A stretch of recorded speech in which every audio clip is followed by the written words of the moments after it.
Muy buenos días, hoy es 23 de agosto de 2049 y el calor sigue apretando. Las temperaturas en el centro y sur peninsular van a superar esta tarde los 50 grados. El nivel de contaminación del aire sigue 5 veces por encima de los límites máximos recomendados, por lo que aconsejamos el uso de mascarilla.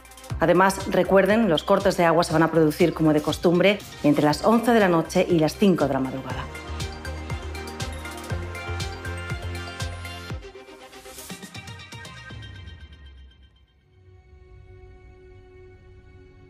Este podría ser un parte meteorológico del futuro.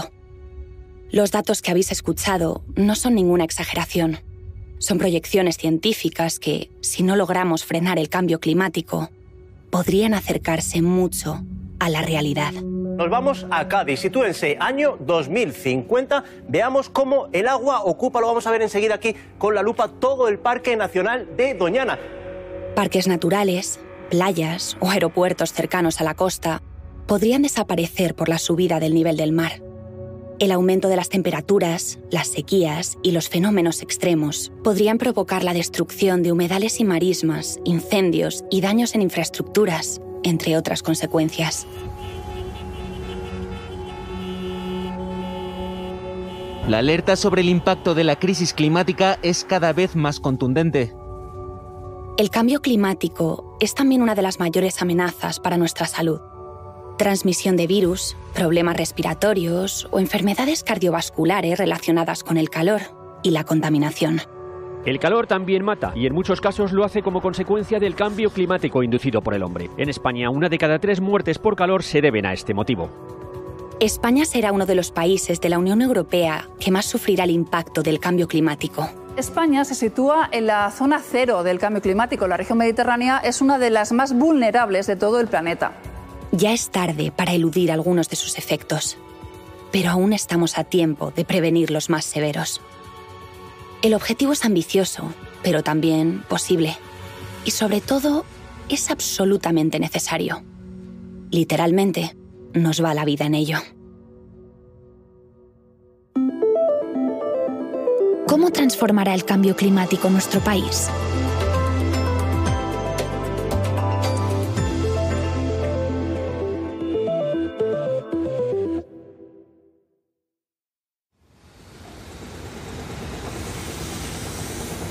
Extraer,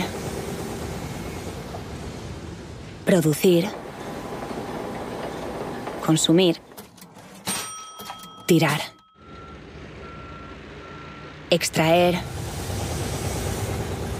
producir, consumir, tirar. Este modelo de economía lineal fue el patrón de crecimiento de la mayoría de los países del mundo durante todo el siglo XX. En 1950, la población de la Tierra rondaba los 2.500 millones de personas. El valor de la producción se situaba en torno a los 15 billones de dólares. 70 años después, somos casi 8.000 millones de habitantes en nuestro planeta y producimos cada año unos 100 billones de dólares. Este modelo ha permitido mejorar muchísimo nuestra calidad de vida, pero lo ha hecho a costa de la salud y los recursos del planeta. Durante las últimas décadas, la huella ecológica del mundo, es decir, el impacto que tiene nuestro modo de vida sobre el entorno, no ha parado de aumentar.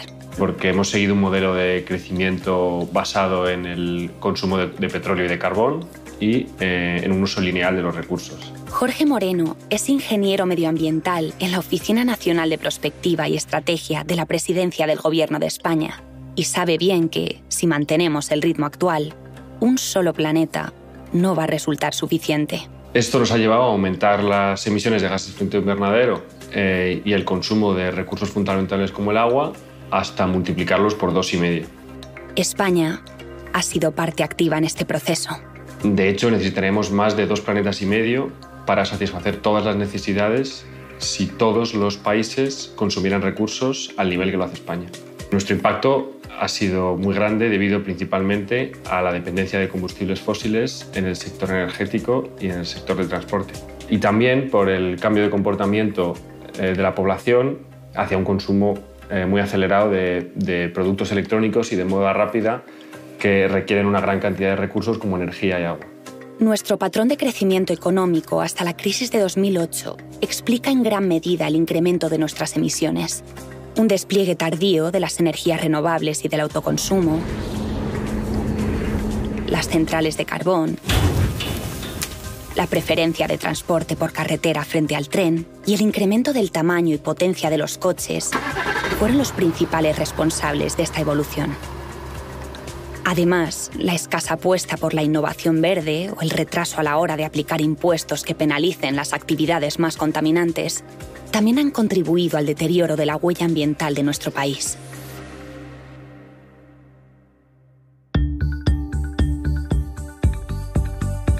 Durante la pasada crisis financiera hubo una frase que, por repetición, terminó convirtiéndose casi en un axioma. El debate está: ¿hemos vivido por encima de nuestras posibilidades? ¿La gente ha vivido por encima de las posibilidades? La respuesta correcta a esta pregunta es sí, pero por razones distintas a las que generaron aquel debate. Los ciudadanos no debemos asumir toda la culpa. Es más, podemos ser parte de la solución. Pero la realidad es que llevamos décadas viviendo por encima de las posibilidades de nuestro planeta. Nuestra principal deuda no es económica, no tiene nada que ver con el sistema financiero. Vivimos en deuda con la Tierra. Eva Saldaña, directora de Greenpeace en España, explica este déficit de forma muy gráfica a través del llamado Día de la Sobrecapacidad de la Tierra. Un concepto simbólico que calcula el momento del año en el que agotamos todos los recursos que el planeta es capaz de generar durante ese año. Cada vez en España hemos ido adelantando los meses y, por ejemplo, este año lo vamos a pasar el 12 de mayo. O sea, ese día pasamos la sobrecapacidad de la Tierra. Es decir, que la evolución de la huella ecológica de España en los últimos 10 años ha ido a peor. En 2022, ese momento llegó el 12 de mayo, 13 días antes que en 2021, y ocurre cada vez más temprano, año tras año.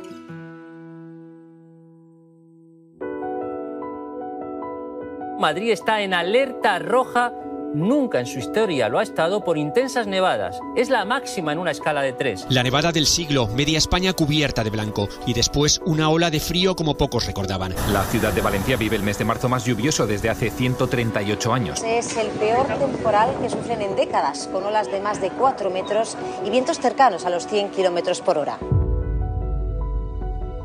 ¿Cuántas veces has escuchado en los últimos años que un fenómeno meteorológico adverso es el peor que se recuerda o que ni los más viejos del lugar habían visto nada parecido?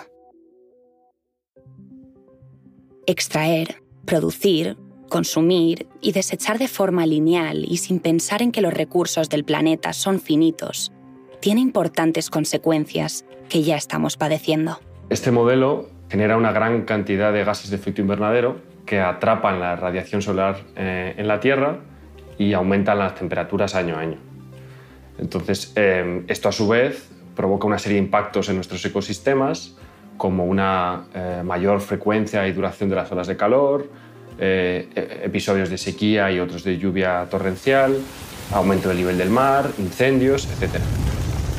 Nuestro territorio es especialmente vulnerable al calentamiento global y muchos de sus efectos ya son visibles hoy en día. España ya es más cálida y árida que antes y vive sujeta a fenómenos más imprevisibles como inundaciones o episodios de calor intenso.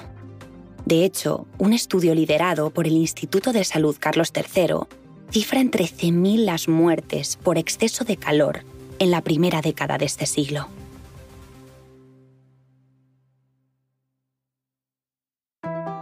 Los efectos más palpables del cambio climático tienen lugar, a día de hoy, tierra adentro. Y ya han empezado a afectar a sectores clave de nuestra economía, como la agricultura. El cambio climático está reduciendo la productividad del sector agrícola y está teniendo un impacto negativo en alimentos como la uva o como la oliva, sobre todo por el cambio en los patrones de precipitación. Los episodios de sequía son cada vez más intensos y más frecuentes y cada vez hay más superficie desertificada. De hecho, en España, en los últimos 40 años, los territorios con clima semiárido han aumentado a una superficie equivalente a la que tiene Galicia. Pero no solo nuestras siembras se están viendo alteradas. También uno de nuestros grandes reclamos hacia el exterior, el tan conocido turismo de sol y playa. El aumento del nivel medio del mar produce un retroceso de la línea de costa que es permanente, pero también favorece que haya más temporales y más eventos extremos que erosionan las playas y que erosionan los sistemas dunares. Íñigo Losada es director de investigación del Instituto de Hidráulica Ambiental de la Universidad de Cantabria. También es catedrático de la Escuela de Caminos de Santander. Si nosotros no ponemos los medios para que estos sistemas se puedan recuperar, podríamos perder la mayor parte de nuestras playas, sobre todo aquellas que están encajadas. Ya sabemos que el turismo en España depende en gran medida del sol y de las playas, pero también no hay que olvidar que las playas y los sistemas dunares son un sistema de protección. Si nosotros perdemos ese sistema de protección, cada vez vamos a vernos más frecuentemente inundados.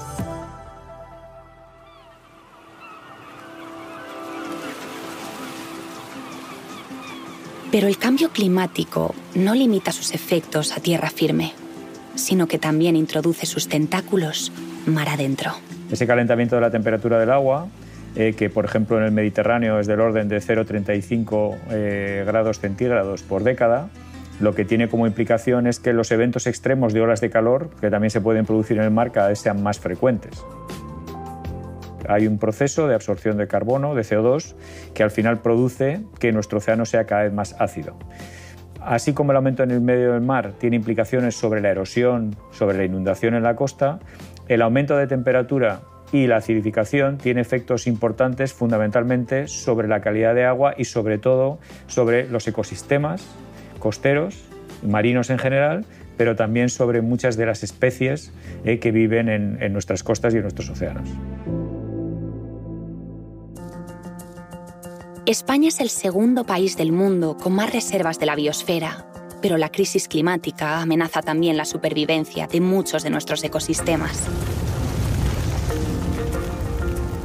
Nuestro enorme patrimonio natural está en riesgo. Es la cara más dramática del fuego. Un hombre huye de las llamas con su ropa ardiendo en Tábara. Es una de las zonas más afectadas por el incendio que arrasa la Sierra de la Culebra en Zamora. Los incendios son cada vez más devastadores y difíciles de controlar. Muchas especies vegetales y animales están desapareciendo al tiempo que la salud de los bosques empeora. Esta alteración de los ecosistemas naturales y la sobreexplotación de la vida silvestre en todo el mundo contribuyen además a la propagación de pandemias como el coronavirus.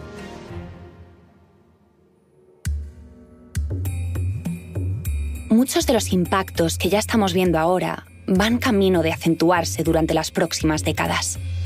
Ya es inevitable.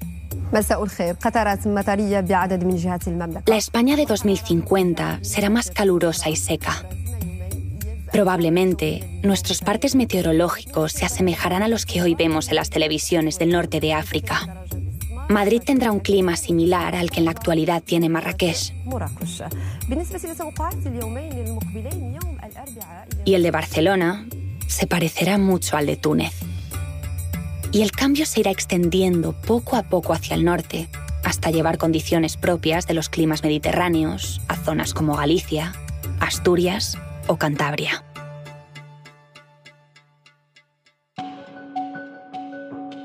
Esta transición hacia un clima más propio de otras latitudes se está traduciendo en una creciente incertidumbre sobre la disponibilidad de agua en buena parte de nuestro territorio.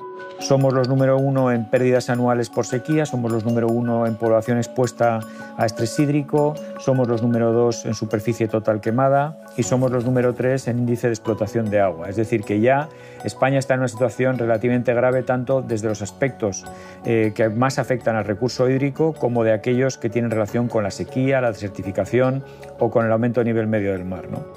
Si no adoptamos medidas contundentes para cambiar esta tendencia, hacia 2050, las sequías podrían afectar a un 70% de nuestro territorio. Nuestra relación con los recursos hídricos es uno de los retos de futuro que requiere acciones más urgentes. va a aumentar el estrés hídrico. La población que va a ser afectada, que ahora se calcula aproximadamente en unos 20 millones de personas, va a subir en algunos escenarios hasta 27-30 millones de personas. Un porcentaje muy importante de la superficie española se va a desertificar. Hay algunos escenarios que hablan de desertificación de entre un 30 y un 40% de la superficie del país, afectando fundamentalmente al sur de España, afectando a zonas como el Valle del Ebro, Valle del Guadalquivir y algunas otras zonas. La economía y las sociedades españolas tampoco van a ser ajenas a estos cambios ambientales. Según la revista científica The Lancet, la productividad laboral podría caer hasta un 5% por estas causas en 2050. Además, aumentarán los problemas debido a la contaminación y la difusión de enfermedades transmitidas a través del agua o de animales como los mosquitos. Y la subida de las temperaturas, según varios estudios científicos, podría provocar la muerte de hasta 20.000 personas al año a mediados de siglo. Cada vez queda menos tiempo. Pero aún no está todo perdido. Es hora de remangarse para evitar las peores consecuencias. Hace ya años que empezamos a trabajar en ello. Euforia en París en el plenario de la Conferencia Mundial del Clima. Aplausos, vítores y abrazos para celebrar un acuerdo histórico.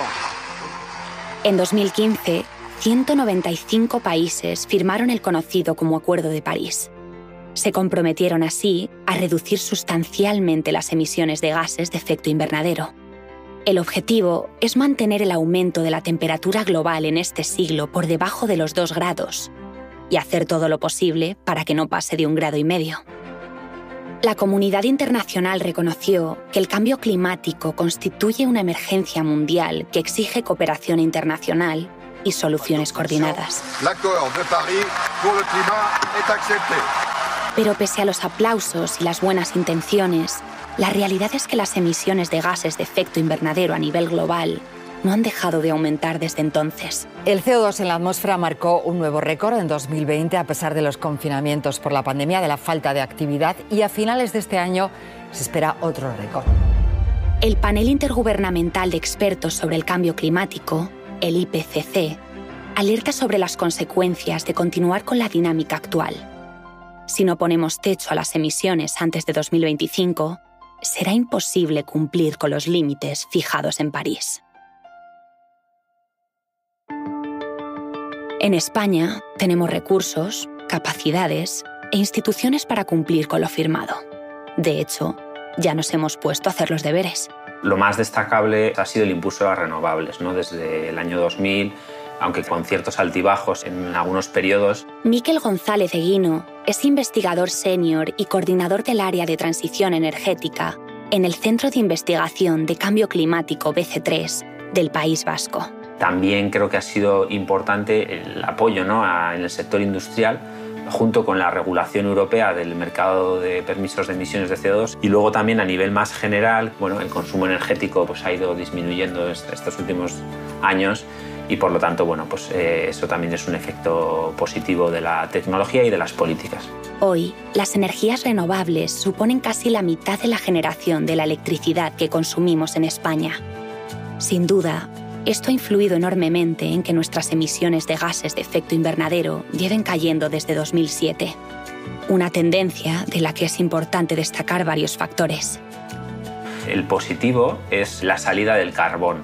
El carbón suponía en el sector eléctrico un 20% de la generación y actualmente ya es una energía residual, está cerca del 2%.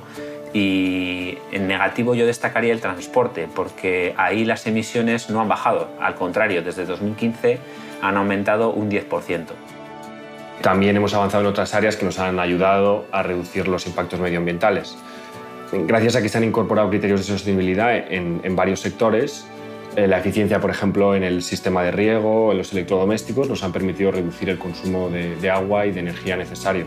También en el sistema agroalimentario hemos aumentado la superficie dedicada a la agricultura ecológica hasta ponerlos a la cabeza de Europa. Y además también ahora hay una mayor concienciación ciudadana sobre nuestro impacto. Y es precisamente esa ciudadanía la que debe dar un paso adelante para arrastrar al resto de actores. dare you? El último informe del IPCC nos decía código rojo para la humanidad. Yo creo que es un mensaje muy fuerte, muy contundente, pero que le hacemos oídos sordos, ¿no? También diría que necesitamos más ambición política y cumplimiento de los compromisos. Y un salto cuántico en cuanto a la movilización ciudadana, ¿no?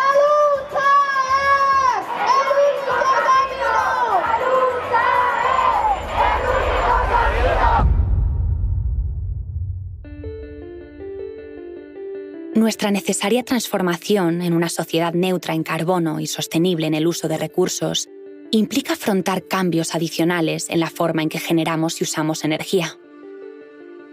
También en el modo en que nos movemos, producimos, consumimos y nos relacionamos con la naturaleza. Por un lado, limitar las emisiones de gases de efecto invernadero que generamos y, por otro, anticiparnos a los impactos que el cambio climático va a tener en nuestro país para poder adaptarnos mejor a ellos.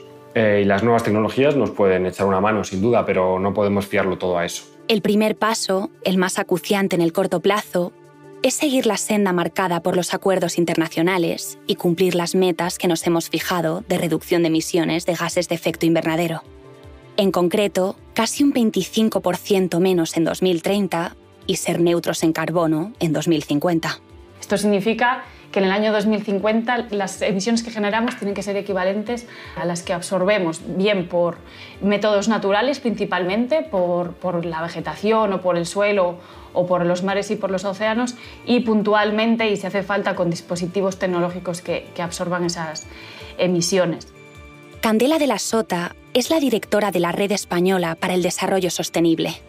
Como hemos visto, la consecución de ese objetivo colectivo implica necesariamente muchos cambios a nivel individual, empezando, por ejemplo, por nuestra forma de movernos. Debemos reducir el número de vehículos privados, aumentar el número de vehículos compartidos y utilizar más el transporte público, la bicicleta y desplazarnos caminando cuando sea posible. No significa que los coches vayan a desaparecer, seguirán existiendo, pero bueno, serán mucho menos contaminantes. Ahí el vehículo eléctrico jugará un papel súper importante. Y para los desplazamientos más largos, pues debemos también apostar por fuentes menos contaminantes, como puede ser el tren. Y bueno, me temo que tendremos que reducir mucho los vuelos que tomamos cada año. También resultará imprescindible repensar el modo en que generamos y consumimos energía. Esa dependencia de los combustibles fósiles tiene que desaparecer, tenemos que abandonarlos de forma rápida, urgente, y tenemos que pasar a un sistema 100% renovable, eficiente. La acción tiene que estar más dirigida a que el mercado eléctrico funcione mejor, también a que las energías renovables se desplieguen a través de no solo de plantas centralizadas, sino también a nivel descentralizado, ¿no? Por lo tanto, es muy importante promover las comunidades energéticas locales y el autoconsumo. Y luego, en el caso del sector eléctrico, va a ser clave en el futuro el almacenamiento. Tenemos que ir cuanto antes a un sistema 100% renovable que no dependa del gas, y por lo tanto ahí hay que hacer un esfuerzo grande para poder dar cobertura a las renovables cuando no están disponibles. Y todos estos cambios deberán afrontarse y aplicarse de forma que la transición hacia un modelo más sostenible no contribuya a ampliar las desigualdades sociales. Debemos avanzar sin dejar atrás a los colectivos más vulnerables. Sí que necesitamos canalizar en esta transición mecanismos compensatorios que pueden ser, en algunos casos, mediante ayudas directas a estos colectivos. Hay muchos hogares que no van a poder en el corto plazo seguramente acceder a la compra de un vehículo eléctrico o cambiar su calefacción por otra con otra tecnología porque pues no tienen la financiación, no tienen los recursos económicos, ¿no? Entonces, una forma muy importante en la que puede ayudar la política es en dirigir estas ayudas en forma de condicionadas, ¿no? Estas inversiones a los colectivos donde, bueno, por sí mismos es muy difícil que puedan hacer el cambio si no se les facilitan condiciones financieras más flexibles o una parte importante de subvención para que hagan esas inversiones. Extraer, producir, consumir y tirar. Aquel modelo productivo que sustentó el crecimiento económico durante el siglo XX, basado en el consumo abusivo y lineal de los recursos naturales, ha dejado de ser válido. El pasado es lineal, pero yo creo que el futuro es claramente circular, ¿no? Esto significa que debemos asegurar que los productos que fabricamos se mantienen en uso el mayor tiempo posible, porque así contribuimos a reducir el uso de materias primas, reducimos también la generación de residuos, y esos residuos que se generen pues debemos aprovecharlos al máximo también. Pero no solo tendrá que cambiar nuestro modelo de producción. También deberemos aspirar a un consumo más responsable y consciente de ropa, electrodomésticos, dispositivos digitales o productos de alimentación. Yo sé que esto cuesta mucho aceptarlo, ¿no? Pero si los productos de origen animal son los que mayor impacto tienen, pues tendremos que reducir su consumo, que no significa eliminarlo, pero sí reducirlo. También tenemos que mirar de dónde proceden los alimentos que consumimos, si provienen de otro continente y el impacto que eso tiene, desde el punto de vista ambiental, pero también social.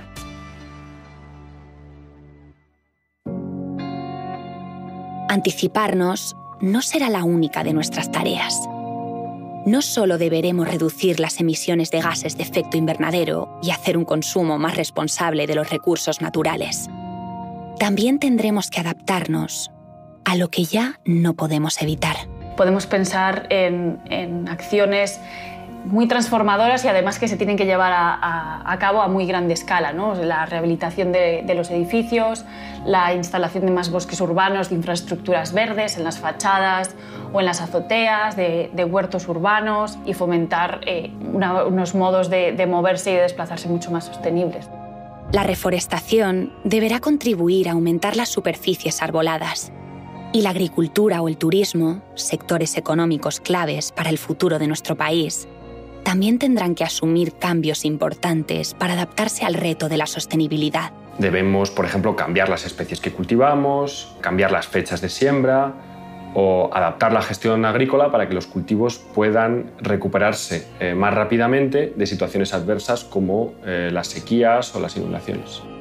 El sector turístico deberá ajustar su oferta para enfrentarse a esta nueva realidad, teniendo en cuenta que algunos recursos naturales que sustentan a este sector, como son pues, la nieve, las playas, las costas o los bosques, pues, se podrían ver afectados. Entonces habrá que apostar por un turismo que funcione con criterios de sostenibilidad y atraer un perfil de turista concienciado que valore el entrar en contacto con la naturaleza y la alimentación saludable que le pueda ofrecer España.